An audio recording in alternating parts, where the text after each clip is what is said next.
le monde shinobi, il existe un nombre assez faramineux de techniques. Que ce soit des techniques de taijutsu, de kenjutsu ou encore des techniques élémentaires, il y en a vraiment beaucoup. Une catégorie de techniques est très intéressante, les techniques interdites. Les techniques interdites ne peuvent être enseignées et elles sont censées être des plus secrètes. Ces techniques peuvent être interdites pour plusieurs raisons et certains contextes historiques favorisent ces classifications. Par exemple, une technique pouvant détruire un village sera classée comme étant interdite après un armistice. Des techniques peuvent être interdites pour le danger qu'elles représentent pour l'utilisateur, pour le monde ou encore pour le futur. Bonjour à tous, je suis Ryu Sensei et aujourd'hui je vous propose de voir 15 incroyables jutsu interdits. Si vous aimez ce que je fais et que vous aimez Naruto, vous pouvez vous abonner pour rejoindre Konoha. Merci beaucoup pour le soutien, ça me fait très plaisir. C'est parti.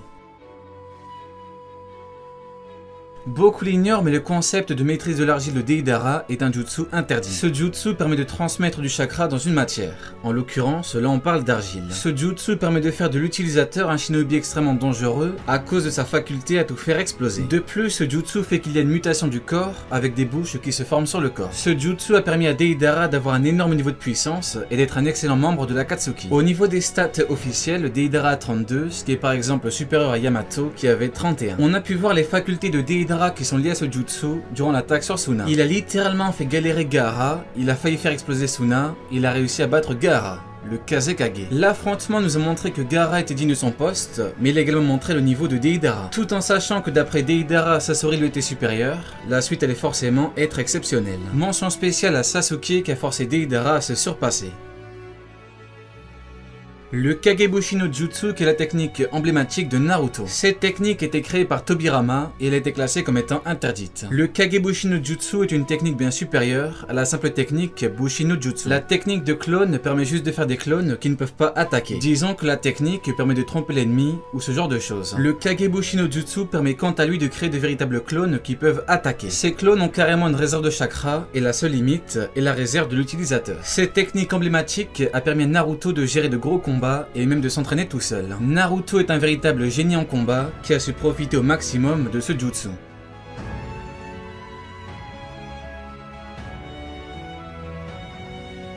Kirin est une technique Raiten de Sasuke et c'est l'une des plus puissantes techniques Raiten de tous les temps. Dans la mythologie japonaise, Kirin est une créature sacrée qui est vraiment au sommet en termes de puissance. Si l'auteur a utilisé ce nom, c'est bien pour nous montrer que la technique est incroyable. En fait, c'est même la technique finale de Sasuke quand il a combattu Itachi. Il a avoué sa vie entière à sa vengeance et c'est vraiment la technique qui devait le faire gagner. Malheureusement pour lui, Itachi avait le Susanoo et le bouclier de Yata. Par contre, ce qu'il faut noter, c'est que Kirin aurait pu ôter la vie de quasiment n'importe qui. En plus d'être ultra violente, la technique est d'après Zetsu ultra rapide. D'ailleurs on note la vitesse d'exécution d'Itachi. L'élément de la foudre est surpuissant et Sasuke utilise carrément une foudre naturelle. Kirin est une technique interdite et tout bonnement phénoménale qui nous a offert une fin de combat des plus grandioses.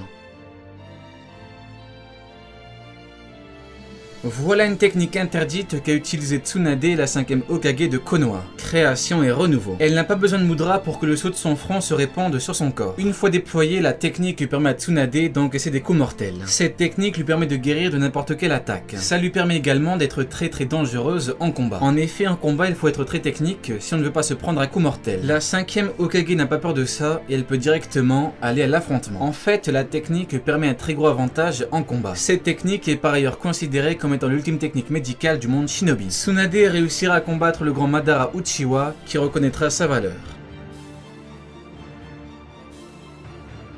La fureur divine est une technique interdite qui utilise le rituel du clan Tsushigumo. Cette technique peut en principe ôter la vie à n'importe qui et elle peut annihiler un village. C'est Hiruzen Sarutobi en personne qui la classa comme étant interdite. Hiruzen a carrément fait un pacte avec le créateur de la technique. Il aura fallu que Utakata utilise la puissance de Rokubi contre la technique.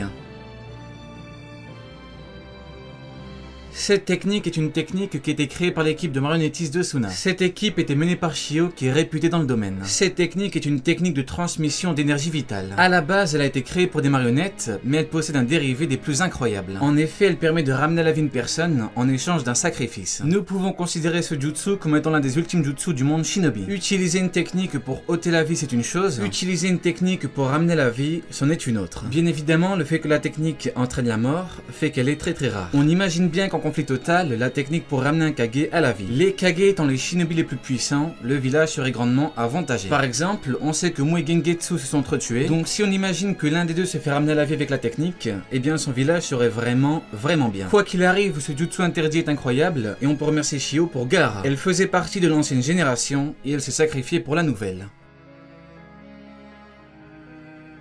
L'emprisonnement des morts est un fuinjutsu créé par le clan Uzumaki. C'est purement et simplement l'invocation du Shinigami. L'utilisateur a besoin de beaucoup de chakra, il doit connaître parfaitement les techniques de saut. Une fois le Shinigami invoqué, il n'est visible que par l'utilisateur, puis par toutes les personnes qui entrent en contact avec lui. Cette caractéristique rend le jutsu hyper puissant. En effet, une fois que vous êtes touché, c'est terminé. Le Shinigami ne vient pas pour rien. Le rôle du Shinigami est de sceller l'âme de la personne désignée. Le Shinigami est derrière l'invocateur, et il passe sa main à travers son torse. Il est en mesure d'attraper tout être et toute matière. Une fois l'âme extraite, le scellement est définitif. Cette technique interdite des Uzumaki est l'une des techniques les plus puissantes du monde shinobi. Vous sacrifiez votre vie et le Shinigami s'occupe du reste. C'est avec cette technique qu'Hiruzen a pu sceller Hashirama et Tobirama ainsi que les bras d'Orochimaru. Une fois que le Shinigami a agrippé l'âme de la cible, celle-ci ne peut plus utiliser le moindre jutsu. Pour annuler cette ultime technique, il faut invoquer le Shinigami avec un masque à son effigie. La suite peut être fatale pour l'invocateur qui doit trancher l'estomac du Shinigami, ce qui touche également l'invocateur. Par exemple, Orochimaru a survécu et il a récupéré la partie manquante de son âme. C'est grâce à la technique interdite des Uzumaki que l'ultime conflit a basculé en faveur de l'Alliance. Avec Hashirama, Tobirama, Hiruzen et Minato, c'était différent.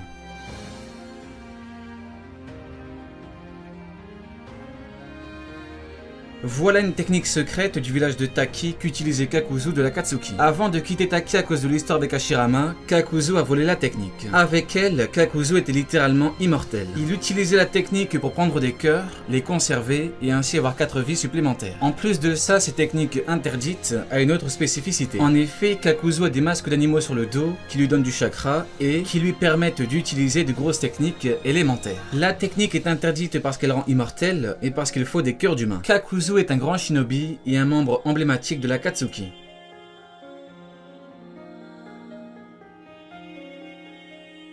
De base, l'enchevêtrement scalaire des parchemins a été créé pour être utilisé avec la réincarnation des âmes. Cette technique est une technique qui utilise des parchemins explosifs qui explosent à l'infini. Avec le papier de la régénération, la personne réincarnée crée encore et encore des parchemins explosifs. Ces parchemins s'accrochent comme des aimants puis explosent. La victime se retrouve dans un cycle infernal qui l'amènera à sa perte. Conan a réussi à contrer la puissance du Mangekyou d'Obito avec des parchemins explosifs. Cette technique permet également de passer outre la puissance du Mangekyou d'Obito. Il n'y avait que le grand Tobirama Senju pour inventer quelque chose d'aussi fou. Cette technique est incroyable et on comprend pourquoi tout le monde respecte Tobirama.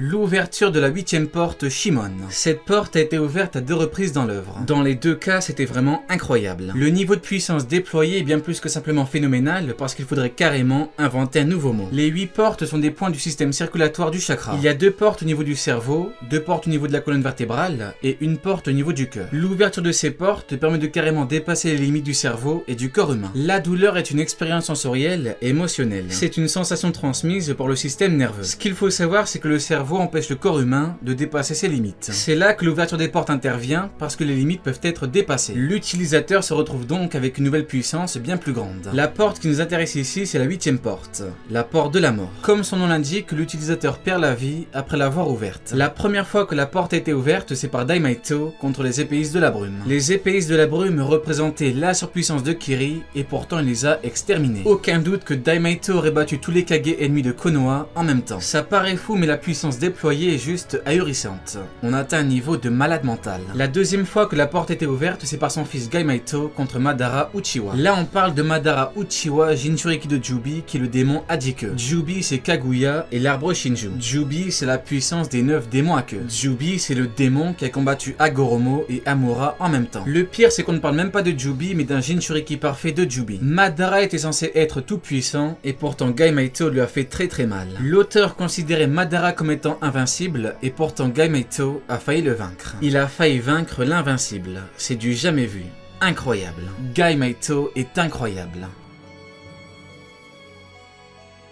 L'Izanagi et l'Izanami sont les techniques ultimes et ultra secrètes du clan des Uchiwa. Ces deux techniques sont sacrificielles, cependant, on ne sacrifie pas une vie, mais bel et bien un œil. Un œil est sacrifié par technique. Les yeux, c'est la fierté des Uchiwa, et c'est clairement ce qui les rend aussi dangereux et puissants. Tout le monde craint les Uchiwa, justement pour leur pupille légendaire. Même Kakashi était craint pour cette raison. Kakashi au Sharingan. L'Izanagi est une technique qui peut annuler les pires blessures. C'est une technique d'annulation ultime. Contre Sasuke, Danzo a montré sa grande utilité. Malheureusement pour lui, il est tombé contre un Sasuke déterminé comme jamais. Il faut utiliser la technique en tout dernier recours. Il faut l'utiliser quand on ne peut rien faire contre l'attaque adverse. Autre exemple, Obito a dû l'utiliser à 2 reprises. Contre Conan, et après avoir été touché par l'Amaterasu. S'il n'avait pas eu l'Izanagi, il aurait purement et simplement perdu la vie. L'Izanami est une technique qui n'annule pas, mais qui enferme l'adversaire. La personne se retrouve enfermée dans une boucle temporelle sans fin. Itachi l'a utilisé contre Kabuto, et c'est vraiment très efficace. Encore une fois, elle a su montrer une grande maîtrise en combat contre Kabuto mode ermite. Il n'y a qu'un seul moyen de sortir de l'Izanami. Il faut accepter son destin. Il faut que la victime accepte réellement ses torts et qu'elle ne mente pas. En réalité, il n'y a que 2 issues possibles. L'acceptation et donc la libération ou l'enfermement définitif. Allez, Diané, tu n'auras pas regardé ma vidéo pour rien.